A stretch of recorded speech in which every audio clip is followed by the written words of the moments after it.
wabarakatuh.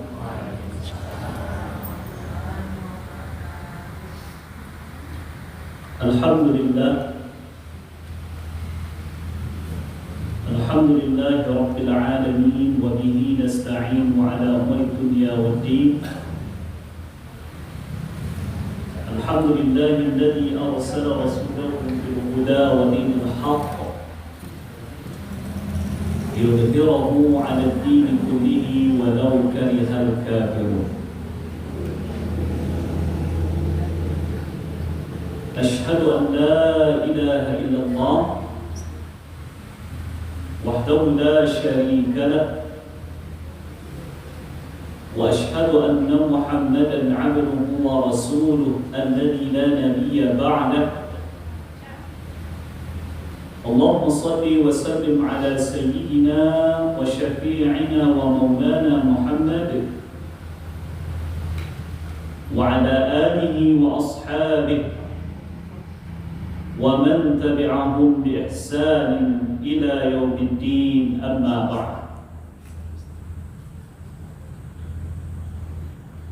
Allahumma anfa'na bima 'allamtana wa 'allimna ma yanfa'una wa zidna 'ilma. Allahumma ij'al jam'ana hadha jam'an marhuma wa tafarruqana min ba'dihi tafarruqan ma'suma. Rabbi shrah li sadri wa yassir li amri wahlul 'uqdatam min lisani yafqahu qawli. Amin ya rabbal alamin. Ma'asyiral muslimin wal muslimat, bapak-bapak dan ibu-ibu jamaah salat maghrib rahimakumullah. Kita bersyukur kepada Allah Subhanahu wa taala, Tuhan yang maha memberi rezeki, yang melapangkan rezeki hamba-hambanya, yang memberikan petunjuk kepada orang-orang yang dikehendakinya. Semoga Allah Subhanahu wa taala memberikan kelapangan rezeki kepada kita dan kita senantiasa berada dalam petunjuk hidayah Allah Subhanahu wa taala sampai kita meninggal dunia. Kemudian salawat beserta salam kita hadiahkan untuk Nabi kita tercinta dan besar Muhammad sallallahu alaihi wasallam. Allahumma shalli ala sayyidina Muhammad wa ala ali sayyidina Muhammad. Bapak-bapak dan ibu-ibu jamaah salat maghrib rahimakumullah, pada malam hari kini seperti biasa di setiap Rabu dan Khamis dalam kajian kita ba'da maghrib kita mengkaji hadis-hadis Nabi sallallahu alaihi wasallam, terutama hadis-hadis yang terdapat di dalam kitab Al-Arba'in An-Nawawiyah. Pada malam hari kini kajian awak hadis yang ke-33. Hadis yang ke-33. Bismillahirrahmanirrahim. An Ibn Abbas radhiyallahu anhuma anna Rasulullah sallallahu alaihi wasallam yaqul law yu'qan nasu bida'wahu ladda'a rijalun amwala qaumin wa dima'uhum lakin al-bayyinata 'ala al-mudda'i wal yamina 'ala man ankar. Hadithun hasan rawahu al-Baihaqi wa ghayruhu hakadha wa ba'duhu fi sahihain. Dari Ibnu Abbas, semoga Allah meridai keduanya, bahwasanya Rasulullah sallallahu alaihi wasallam bersabda, andaikan setiap orang bebas menuntut, maka niscaya banyak orang yang menuntut harta dan jiwa orang lain. Karena itu, orang yang menuntut harus mempunyai bukti, sedangkan orang yang menyangkal harus bersumpah. Hadis diriwayatkan oleh Imam Al-Baihaqi dan imam-imam yang lainnya dengan kualitas hasan. Kaum muslimin, bapak-bapak dan ibu-ibu jamaah yang dirahmati dan dimuliakan oleh Allah, hadis yang akan kita kaji adalah sebuah hadis yang kalau dipraktikkan di dalam kehidupan bapak-bapak dan ibu-ibu akan menjadi solusi-solusi berbagai permasalahan yang banyak terjadi di tengah-tengah masyarakat. Itu akan bawakan nanti dalam berbagai contoh-contoh. Tetapi sebagai pengawal mukadimah perlu kita sampaikan bahwa hadis menunjukkan betapa pentingnya menjaga kehormatan diri seseorang, apalagi seorang muslim yang dikenal baik. Tidak gampang-gampang saja melemparkan tuduhan yang bisa merusak kehormatan dirinya di tengah-tengah masyarakat. Nah, makanya kaum muslimin, di dalam hadis yang di pertemuan sebelum-sebelumnya pernah kita kaji tentang hal-hal yang bisa merusak persaudaraan. Nabi katakan di situ, Bapak Ibu, la tahasadu wala tanajashu wala tabaghabu wala tadabaru wala yabi' ba'dukum ala ba'i ba'd. Itu kan larangan, sifat-sifat kalau dilakukan akan merusak persaudaraan sesama muslim. Yang pertama hasad, iri dengki orang. Dan kedua menipu. Kemudian yang ketiga membenci orang lain. Kemudian yang keempat tidak peduli orang. Dan yang kelima berjual beli atas jual beli orang lain.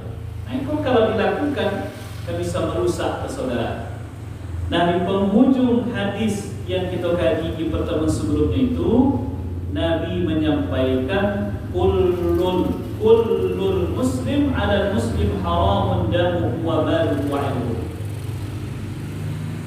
Setiap muslim atas muslim yang lain itu haram hartanya, haram darahnya, haram kehormatannya.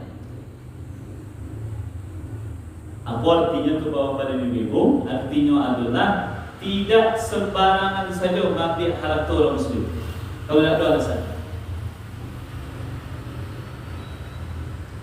Makanya haram mencuri, haram merampok. Kenapa? Mesti dijaga harta orang Islam. Kemudian apa lagi? Wadamu, darahnya, haram darahnya. Kalau bukan ada alasan yang hak, tidak boleh seorang muslim itu ditumpahkan darah, tidak boleh jadi bunuh. Makanya Bapak Ibu pernah Nabi menyampaikan runtuhnya Ka'bah itu belum apa-apa di mata Allah lain dibandingkan dengan terbunuhnya seorang muslim. Runtuh Ka'bah Bapak Ibu, tapi arah kiblat waktu alul manga-manga lain dosanya di mata Allah dibandingkan dengan orang yang membunuh seorang muslim tanpa alasan yang hak. Kemudian yang ketiga kata Nabi wa'irduhu, yaitu haram kehormatannya. Artinya apa? Tidak boleh sembarangan melontarkan kata-kata, melontarkan tuduh-tuduhan tanpa bukti yang dengan itu bisa merusak kehormatan seorang muslim, terutama yang selama kau dikenal elok di tengah-tengah masyarakat. Itu sebagai pengantar, jangan gampang melemparkan tuduhan. Dan sebaliknya jangan pula mudah diprovokasi, diangi-angikan oleh orang yang mengeluarkan tuduhan-tuduhan tertentu tanpa awak cek dulu kebenaran beritanya. Pokoknya dalam surah Al-Hujurat itu kan itu yang Allah sampaikan bapak-bapak dan ibu-ibu ya. Ya ayyuhalladzina amanu in ja'akum fasiqun binaba'in fatabayyanu. Wahai orang-orang beriman, apabila datang kepadamu orang fasik membawa berita, membawa informasi, jangan mentah-mentah saja diterima. Tugas awak adalah tabayyun, cross check dulu, teliti dulu, kau betul atau tidak. Kenapa? Antusibu qauman bijahalatin fatusbihu ala ma fa'altum nadimin. Karena dikhawatirkan kamu akan menimpakan keburukan kepada orang karena kebodohanmu, yang mana kelak kamu akan menyesali apa yang kamu lakukan. Bapak Ibu, para banyak orang besar lah putih hubungan dengan orang baik, putih hubungan berusaha, putih hubungan dengan tetangga. Gara-gara apa? Gara-gara menerima informasi yang kurang benar, kemudian langsung benarkan tanpa terlebih dahulu mencek kebenaran informasi itu, padahal itu ditebarkan oleh orang-orang yang mungkin ingin rusak persaudaraan dengan saudara. Jadi di satu sisi, kita ulang-ulangi Bapak Ibu, satu sisi jangan mudah melemparkan tuduhan tanpa bukti. Kemudian yang kedua, di sisi yang lain, kalau mendengar ada tuduhan-tuduhan tertentu kepada saudara-saudara kita sesama Muslim, terutama nan selama kau kita kenal elok, jangan gampang saja diterima. Bapak Ibu, di dalam dalam perjalanan Nabi Sallallahu Alaihi Wasallam itu, kan Nabi diuji kan itu. Diuji, difitnahnya istri beliau yang bernama Aisyah telah berselingkuh dengan sahabat namanya Safwan. Bayangkan Bapak Ibu, Aisyah istri Nabi, kemudian ayah beliau sahabat paling dekat Nabi Abu Bakar As-Siddiq, muncul berita dari kaum munafik menebarkan isu kalau Aisyah pula berselingkuh dengan kawan Nabi, sahabat Nabi namanya Safwan. Jadi kalau dirunut kisahnya ke belakang, Nabi itu Bapak Ibu kalau beliau ingin safar, apakah tujuan untuk parang atau kemana gitu, beliau membawa salah seorang istri beliau tersebut. Kalau istri beliau berapa orang, maka tentu nak mungkin dibawa saja dulu. Cik saja, maka mana diundi. Kemudian siapa kedua nama, itu nampak je. Nah pada saat itu yang kedua namanya adalah nama Aisyah. Maka Aisyah menemani Nabi dalam perjalanan. Nah, selesai urusan Nabi, kemudian mohon kau pulang. Kebiasaan Nabi, bapak-bapak dan ibu, beliau itu biasanya kalau lah kadang-kadang menuju Madinah, beliau nak langsung ke Madinah, beliau berhenti dulu. Beliau istirahat dulu. Tujuannya yang pertama merehatkan badan, yang kedua di saat itu beliau mengirim utusan bagi kabar ke penduduk Madinah kalau Nabi dan sahabat-sahabat dalam rombongan beliau lah menuju Madinah supaya keluarga-keluarga sahabat tadi bisa bersiap-siap diri untuk menyambut kedatangan mereka. Jadi sunnahnya Bapak Ibu sebenarnya kalau datang ke tempat orang atau kalau pulang awak dari tempat tertentu, banyak kerja kata. Yang pulang sunnahnya adalah mengabari keluarga.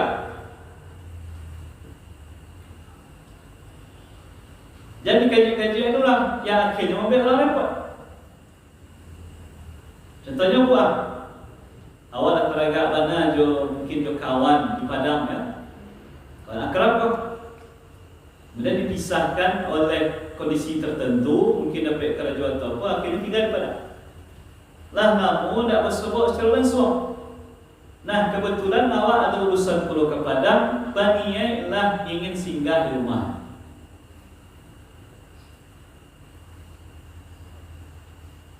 Nah, ibu biasanya ibu kabari kawan tadi yang tiba-tiba datang di rumah.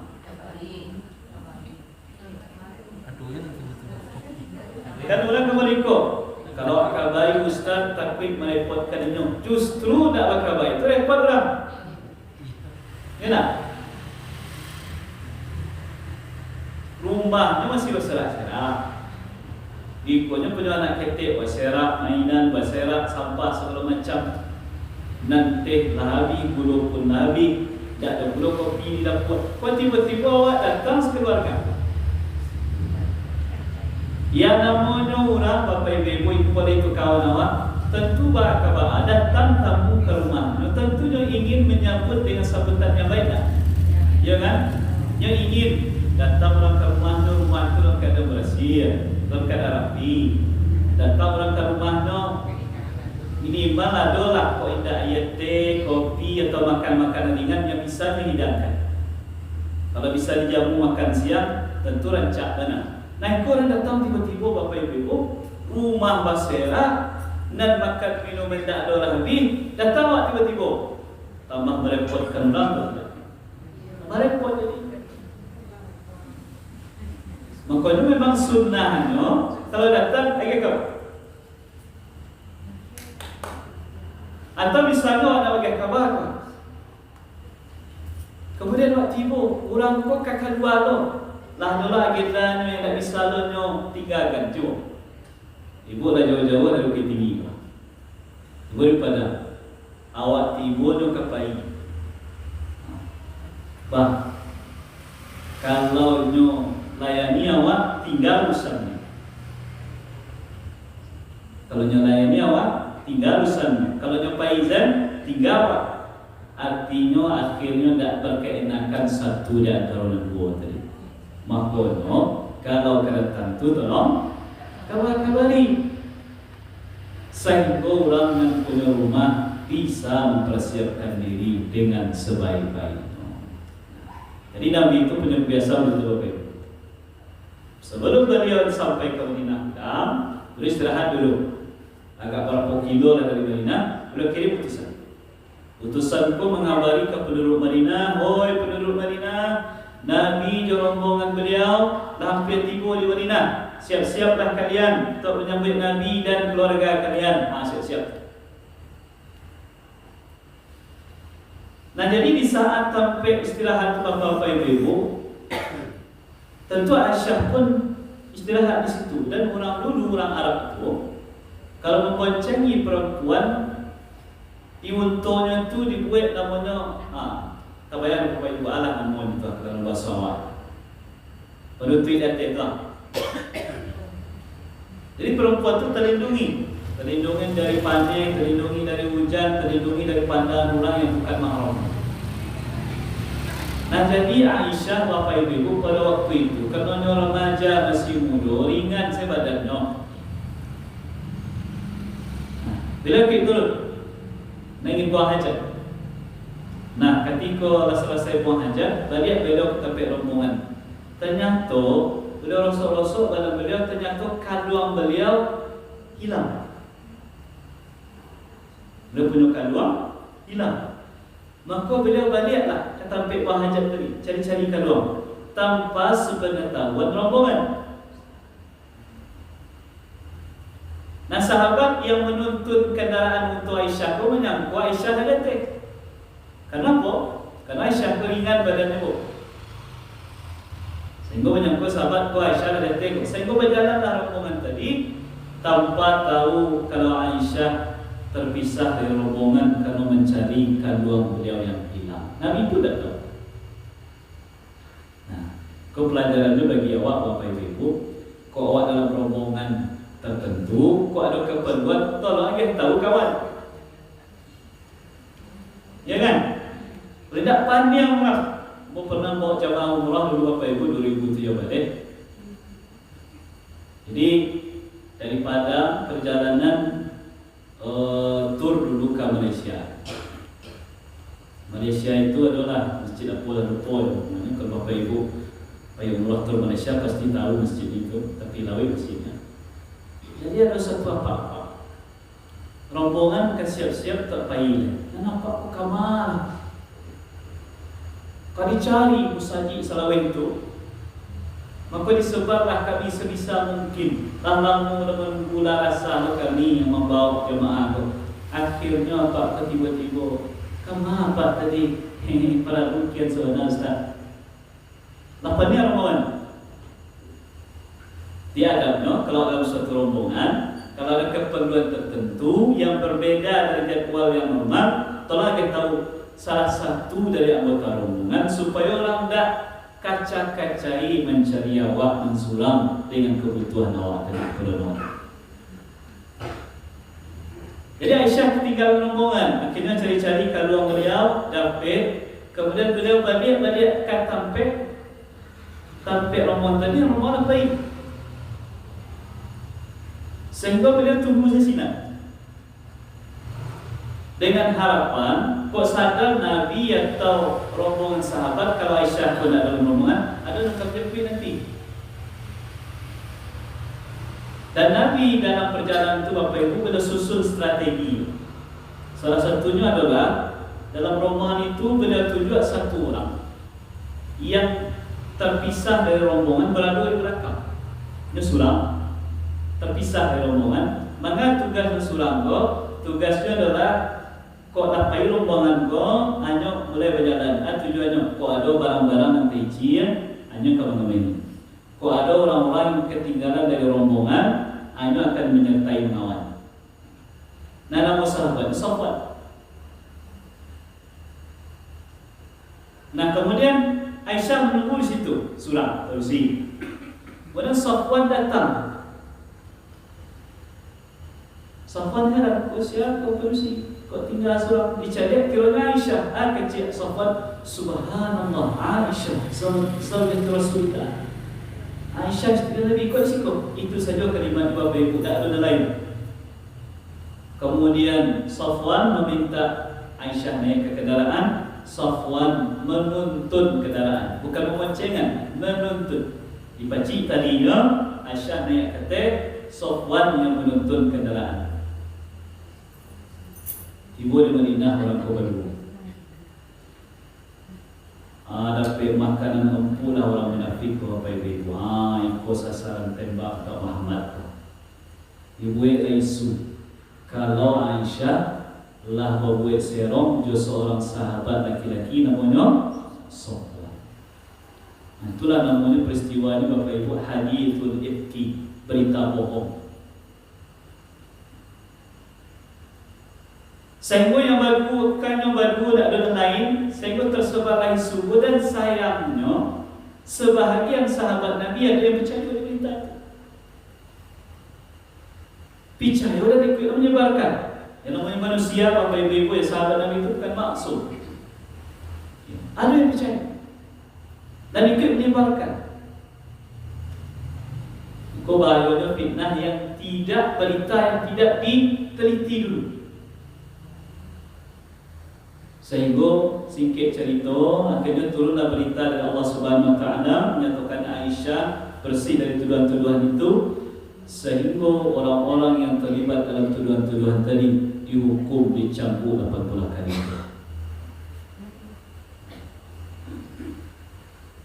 Dari kisah itu banyak ambil faedah Bapak Ibu ya. Salah satunya tadi jangan mudah memberikan tuduhan ke orang lain, dan yang kedua itu menengah dan mudah pula terlalu mudah membenarkan kecuali diteliti kebenaran itu.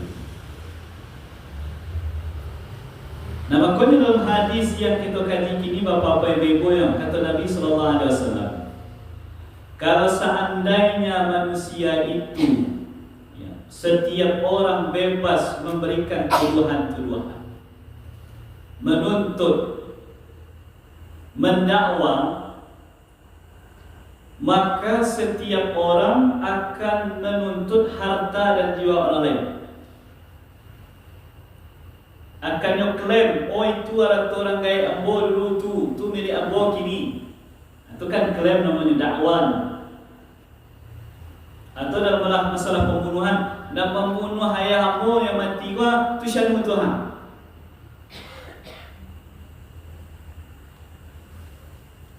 Tetapi Islam tidak membolehkan itu. Supaya tak rusak tatanan masyarakat, maka dibentuklah sebuah aturan yang menjadi undang-undang dalam ilmu fikih. Atau kalau ada orang yang menuntut sesuatu atau menuduh seseorang dengan sesuatu, maka mesti menyatakan bukti. Bukti. Saya mohon maaf ya, mohon maaf. Pengurus masjid. Pengurus masjid itu kan ada penasihatnya, ada ketuanya, ada sekretaris, ada bendahara, segala macam. Nah, kemudian timbul suara dari seseorang mengecewakan bendahara masjid korupsi. Jadi ada tuan, patang ni punya undang, ini nak punya oto baru saya. Kalau nak LPT masjid, nak pakai dari mana kau beli oto tu? Itu namanya dakwah, Bapak Ibu. Namanya tu dakwah, tudungan. Apakah langsung diterima pernyataannya? Indah, mesti kecil kau ulang dulu. Kalau apa atau ibu menuduh sianu korupsi, bendahara masjid awak sianu korupsi, yang pakai piti tadi untuk bagi oto dan awak nampak ini, buktinya. Ini bagi bukti bapak-bapak ibu. Jalo bendahara tadi dituntut mereka. Kalau ibu memang ada korupsi, buktinya ibu ada korupsi. Atau dia? Orang yang menuduh yang mesti memberikan bukti, sedangkan orang yang dituduh kalau memang tidak benar pernyataan orang itu, nyo bersumpah dengan Allah kalau itu tuduhan yang tidak benar. Jadi tak balik-balik apa-apa yang bebel. Kenapa tak balik-balik? Kalau ada orang menuduh itu kecian. Tolong buktikan kami kalau ibu ada korupsi dah. Tak balik. Seharusnya orang yang menuduh tadi katakan buktinya Pak, datanya, saksinya, keterangannya. Kalau orang dapat tuduhan itu, ibu tuduhan tadi itu korupsi.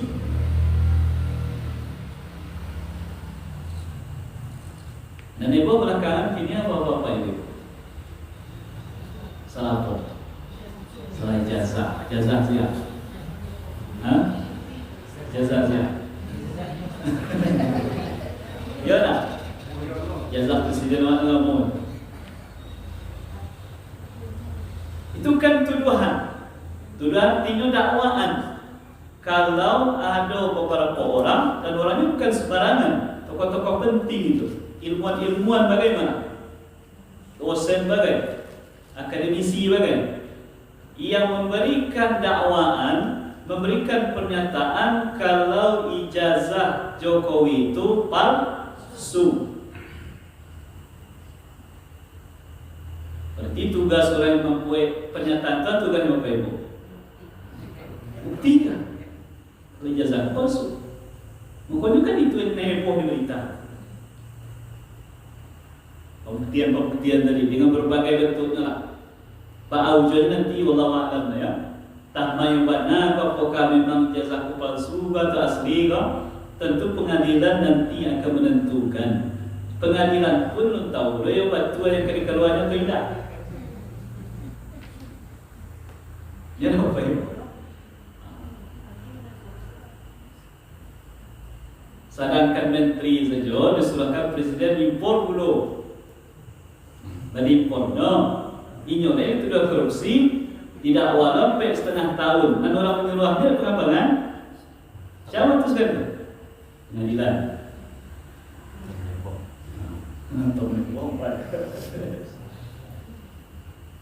Jadi dia menuduh bukti. Dan bukti itu juga Bapak Ibu, di antaranya yang dimaksud dengan al-bayyinah dalam hadis kecil ulama, di antaranya maksudnya juga adalah saksi.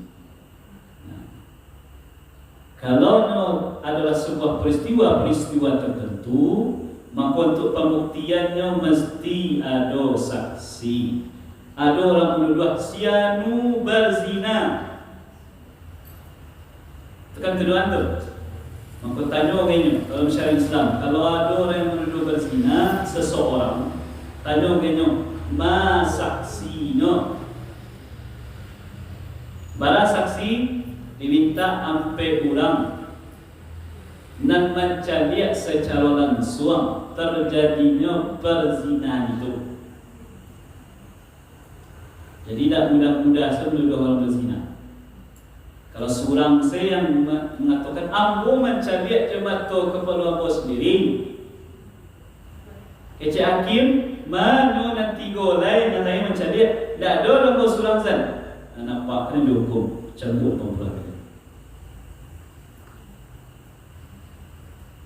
Walaupun you patut aja berzina. Nampak? Terfikir tak? Tapi seorang saya tak ada saksi lain. Tak ada bukti misalnya kok dia rekam video lah detik-detik terjadi perzinahan. Tak ada bukti lain. Hanya pernyataannya saja. Walaupun jujur, tapi tidak bisa menghadirkan saksi 3 orang lain yang melihat secara langsung terjadinya perzinahan itu, maka secara fikih Bapak Ibu orang kor dihukum cambuk pembelaan. Itu fikih. Kemudian ada lagi yang kedua, kasus pembunuhan tidak kriminal yang masih samar-samar.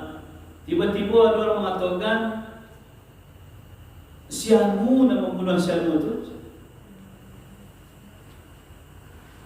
Maka orang yang membuat tuduhan kepada bapak dan ibu dalam Islam mesti menghadirkan saksi 2 orang laki-laki. Tidak boleh perempuan.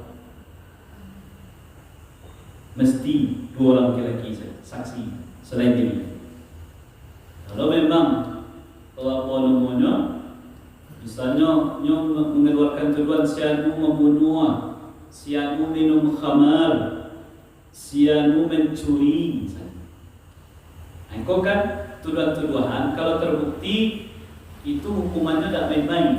Itu dalam kajian fikih Bapak Ibu namanya hudud. Kalau kau balik hukumannya, maka pembuktiannya tidak main-main. Orang yang mencuri Bapak Ibu, apa hukumannya dalam Islam? Potong tangan kan? Diasingkan dari negerinya sekian namanya. Orang yang minum khamar, apa hukumannya? Dicambuk 80 kali, ada yang mengatakan 100 kali. Orang yang berzina, hukumannya 2 kategorinya. Kalau yang berzina kalau menikah, didera 100 kali, diusir dari kampung sekian tahun. Kalau ini telah menikah, hukumannya dirajam sampai mati. Kan balik hukuman gua nak main-main. Makanya mesti ada pembuktian, salah satunya yang saksi tadi. Nak main-main. Kalau ada orang yang menuduh sianu berzina, menuduh sianu membunuh, menuduh sianu minum khamar, tapi tidak mendatangkan saksi, maka orang itulah yang menuduh tadi itulah yang dihukum oleh pengadilan. Kemudian dalam masalah harta Bapak Ibu, kau penting mana bagi awak masalah harta. Dalam masalah harta, misalnya dalam masalah jual beli, utang piutang, sewa menyewa dan lain sebagainya, maka dakwaan seseorang, pengakuan seseorang mesti dibuktikan dengan 2 saksi laki-laki atau 1 saksi laki-laki dan 2 saksi perempuan kalau melibatkan perempuan. Contoh masalah utang piutang, Pak. Orang BO meninggal, lalu diselenggarakan jenazah, dimandian, kafani, disolatkan, dikuburkan. Itu masa berkabung, masa takziah. Kemudian datang orang takziah ke rumah awak, awak nak kenal beliau atau taruhlah kenal, kemudian nyo katakan kami berduka cita dan meninggalnya orang kaya awak. Kemudian setelah itu Bapak Ibu yang katakan, mohon maaf Bapak Ibu, kami harus mengatakan orang kaya kita ko dulu pernah meminjam pitih gambol 100 juta atau pernah meminjam ame kambo sekian rupiah. Itu kan pengakuan Bu. Apakah langsung diterima? Hah? Langsung terima itu benar. Itu hak Bapak Ibu. Oh iya kemudian itu biar ke donasi. Berarti yo saking tingginya kepercayaan orang. Tapi dari sisi hukumnya si keluarga berhak bertanya. Pertanyaan keluarga. Kalau meritu Pak, meritu Ibu, kalau memang ragai kami murid Bapak Ibu ada hutang sekian ratus juta atau sekian rupiah ini, ma bukti dengan saksi keterangannya. Lalu jawab ada orang yang mengatakan orang yang hutang tadi, itu dah dulu apa yang dah ada orang bahagia kan saya percayain dah ada saksi dah ada. Nah, itu kan kurang kuat pengakuan Bapak Ibu. Maka keluarga berhak menolak pernyataan itu dan secara hukum itu kuat.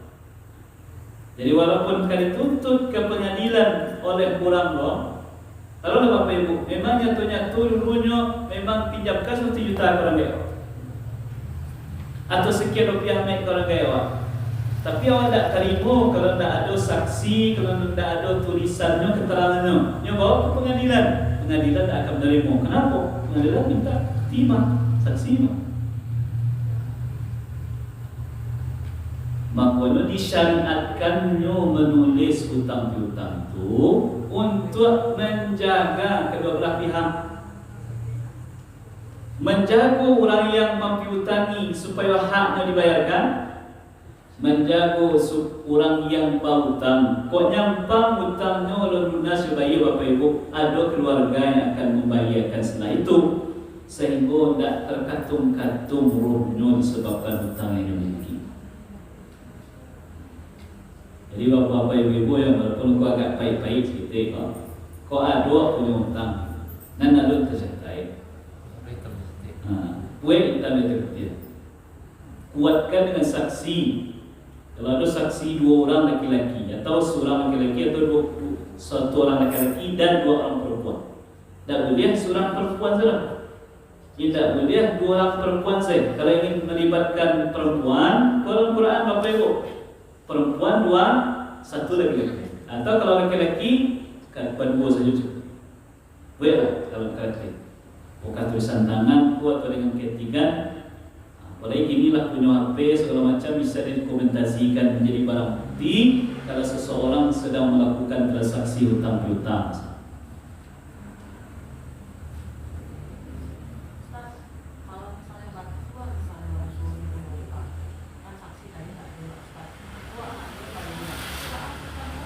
Itulah di orang tua nanti. Bukannya tadi kau ibu menerima warisan itu ibu endo orang.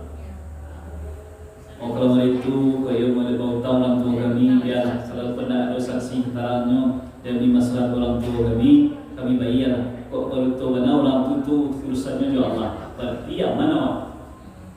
Tapi kok nyampang orang berita yang membawa berita kau tak kerugian nyawa.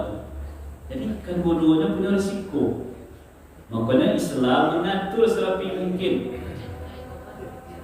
1 halaman penuh dalam surah Al-Baqarah Bapak Ibu ayat 282, 1 halaman penuh sadono bicara tentang adab hutang piutang. Coba baca di rumah. Saksinya kedua belah pihak. Apa Bu? Saksinya kedua belah pihak. Tidak mesti. Tapi kalau bisa dihadirkan cara. Kalau saksinya 2, 1 di pihak yang meminjamkan, 1 di pihak yang dipinjamkan, boleh. Tapi kalau tidak pun di satu pihak boleh, asalkan ditunjuk orang-orang yang jujur, yang siap nanti kalau diminta kesaksiannya yang bisa datang. Semua dalam menikah, Bapak Ibu ya, nikah tidak bisa dinyatakan sah seseorang pernikahannya kalau tidak ada apa? Saksi.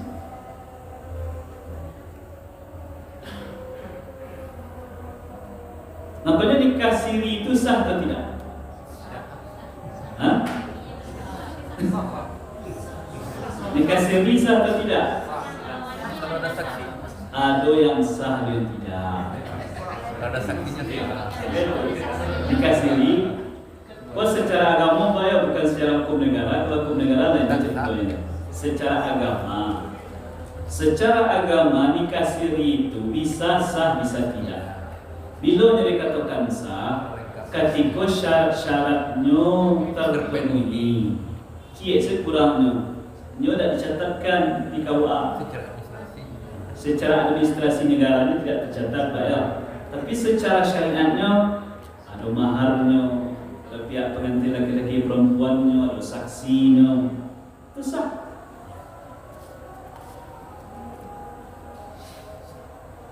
Kemudian ada walinya yang sah.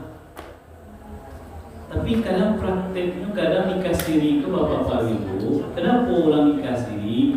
Ya mohon maaf. Siri itu kan artinya diam-diam. Kenapa harus diam-diam? Berarti kalau diam-diam itu biasanya ada masalah zina. Situlah peluang tidak benar itu. Nan anehnya ada orang yang menyediakan jasa untuk menjadi penghulu menjadi tukang nikahan orang yang menikah mereka. Para beri pertanggungjawaban oleh Allah. Padahal produksi itu masih ada ayahnya. Menikah itu Bapak Ibu kan tidak bisa langsung wali hakim saja. Wali hakim kan Pak KUA atau orang yang diakui secara resmi oleh negara atau menikah. Jadi kuliah wali hakim kau dipakai seandainya terhalang untuk memakai wali nasab, kamu itu iku ayahnya masih ada, atau kalau ada ayahnya masih ada lah keluarga kakeknya lah atau pamannya lah gitu ya, yang memang menjadi wali nasab. Kalau ayah tidak ada, masih ada orangnya, tapi orang tidak pernah ditemui dan pernah diminta, tiba-tiba mencari seorang untuk menikahkan. Itulah dari keragui batalnya pernikahan pun berbahaya Bapak Ibu. Jadi selama itu kalau status nikahnya batal, berarti hubungan suami istri yang terjadi pada saat itu status. Kena Bapak kena hati-hati ya. Jaga keluarga Bapak Ibu. Mau guru ngajar anak-anak tingkat aliyah ya, atau SMA, pesantren itu. Tapi kami kalau membahas bab nikah Bapak Ibu ya, kalau di pesantren itu bab nikah itu di senamiyah dah diajar. Tapi kini agak pindahan ke tingkat aliyah. Jadi kalau ada membahas tentang nikah, salah satu yang aku sampaikan ke anak-anak santri-santri yang berusia itu, kok nanti engkau berkeluarga, jangan sampai nikah siri. Karena kalau nikah siri nanti tidak diakui oleh negara, tak ada pencatatannya. Kalau engkau mengadu nanti ke Pak KUA, ada persoalan segala macam, Pak KUA tidak bisa menolong, pengadilan tidak bisa menolong, karena secara resminya tidak dilaporkan di saat itu.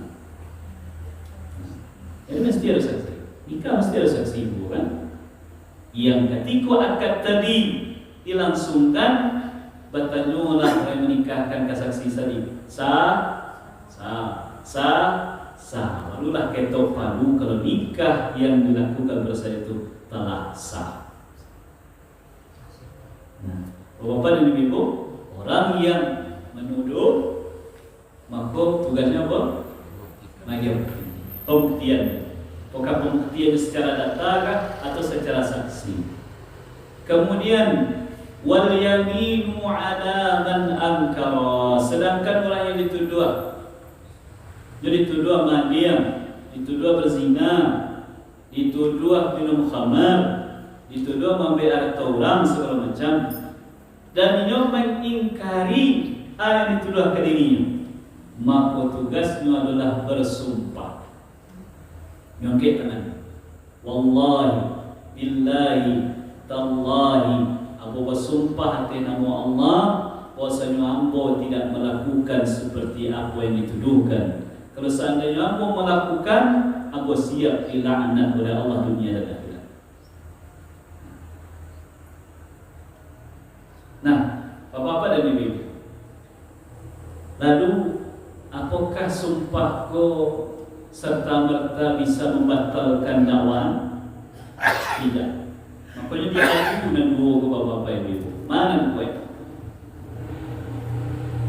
Jadi, mana kue? Kalau memang orang yang menuduh tadi mampu membuktikan dengan data-datanya, dengan saksi-saksinya seperti yang kita sampaikan tadi, maka sumpah dari orang yang mengingkari kau tidak diakui. Karena terbukti.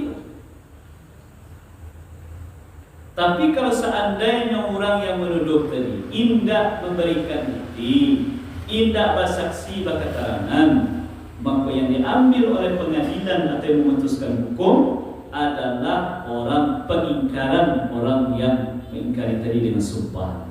Karena pada dasarnya di dalam hukum itu Bapak Ibu ada namanya apa namanya? Asas tidak bersalah, kan itu? Praduga tidak bersalah. Jadi ulangku sadonyo dianggap di awal tidak salah, bisa dianggap bersalah kalau lah apa namanya lah melalui proses penyidikan dan penyelidikan, itu bahasa hukum. Disidik dan diselidiki, dibawa ke pengadilan, ketok palu, baru orang bersalah. Bapak, banyak pasal-pasalnya.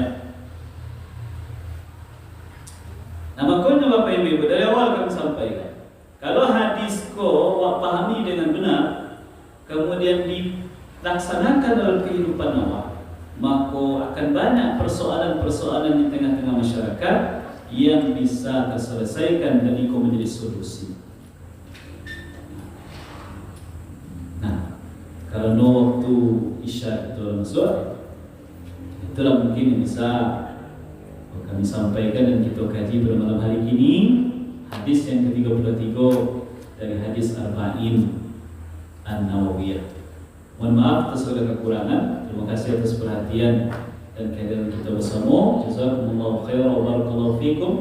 Assalamualaikum warahmatullahi wabarakatuh.